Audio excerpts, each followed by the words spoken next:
Bismillahirrahmanirrahim. Qala al-mu'allif rahimahullahu ta'ala nafa'ana bihi wa bi ulumihi fid dharaini amin ya Allah ya rabbal alamin. Ila hadrati mu'allif hadzal kitab Ibnu Malik radhiyallahu ta'ala anhu nafa'ana bihi wa bi ulumihi fid dharaini amin ya Allah ya rabbal alamin.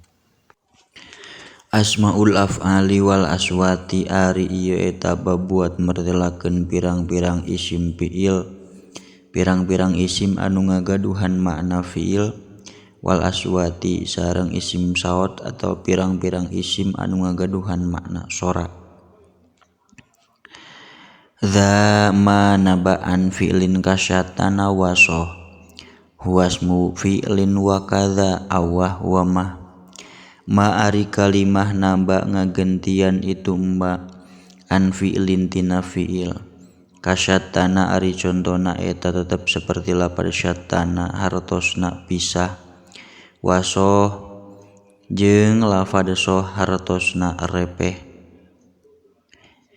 Huwa eta ari itu manaba ismun eta isim ismu fi'lin eta isim fi'il ngaranna. Wa kadza sareng eta tetep seperti itu syatana jeung soh. Awah ari lafad awah hartosna nyeri. Wa mah jeung lafad mah hartosna nyegah. Wa mah jeung ari isim fi'il bi makna fa'al tetep itu ma kalawan makna nyimpen kana makna fi'il amar.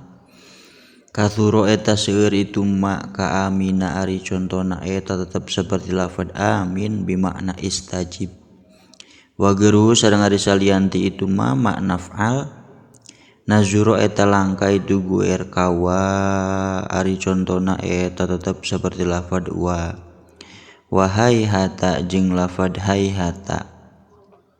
Wa mana jabu hayhata hayhata bi makna ba'uda. Wal fi'lu min asma'ihi alaika wa hakada dunaka ma ilaika. Wal fi'lu sareng ari fi'il min asma'ihi nu halna tetep itu fi'il tina pirang-pirang isim fi'il. Alaika eta lafad alaika bi makna ilzam. Wahakada jeung eta tetep seperti ieu alaika dunaka ari lafad dunaka bi makna khud. Ma'a ilaika saratana lafad ilaika bi makna tanaha kun nyegah anjeun. Kaza eta tetep nyakitu deui saperti anu sadayana. Ruwaida ari lafad ruwaida bi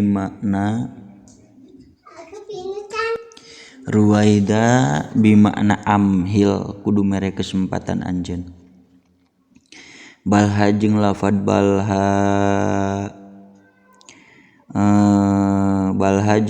balha nasibaini bari anu nganasobkeun duanana kana maf'ul.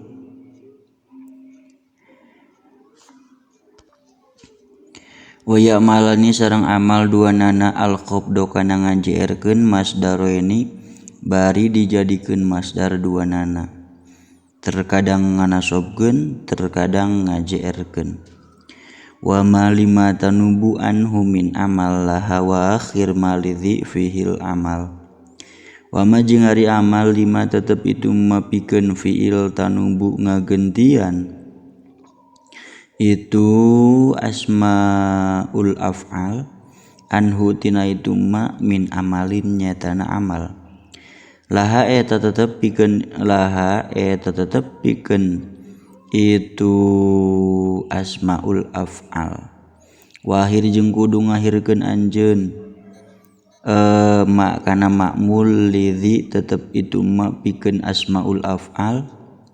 Bihi eta tetep dina itu ma al amalu ari amal. Wahkum bitan kiril ladzi yunawwanu minha wa ta'rifu siwahu bayyinu. Wahkum jeung kudu ngahukuman anjeun bitan kiril ladzi kana nakirohna isim fiil yunawwanu ditanwinan itu alladzi minha halna tetep tina itu halna tetep itu alladzi tina asmaul af'al wa ta'rifu siwahu jeung ari ngareken ma'rifat jeung ari ngama'rifatkeun kana salianti itu alladzi yunawwanu bayyinu eta jelas itu ta'rif wa ma bihi hutiba ma la yaqilu mimus bihi ismi fi'lin sautan yuj'alu wa ma jeung ari perkara hutiba dihitoban tawa dipituturan naon bihi itu ma la yaqilu teu berakal itu ma min musbihi ismil fi'li halna tetep itu layak kilu tina isim anu nyerupaan kana isim fi'il yuj'alu eta dijadikeun itu ma sautan kunami saut isim saut kadzalladzi ajda hikayatan kaqob wal zambinan nau'aini fahwa qad wajab kadza eta tetepnya kitu deui saperti ma khutiba dina pada yuj'alu sautan alladzi ari kalimah ajda maidahkeun itu alladzi hikayatan kana makna hikayat kakobari contona eta tetep saperti lafad qob sora pedang anu murag walzam sareng kudu ngamistikeun anjeun bina an-nau'aini kana mabni dua warna fahuwa mangkari itu bina qad wajaba etanya tak wajib itu bina. Shadaqallahul azim wallahu a'lam bissawab. Subhanakallahumma wa bihamdika asyhadu an la ilaha illa anta astaghfiruka wahdaka la syarika laka wa atubu ilaik.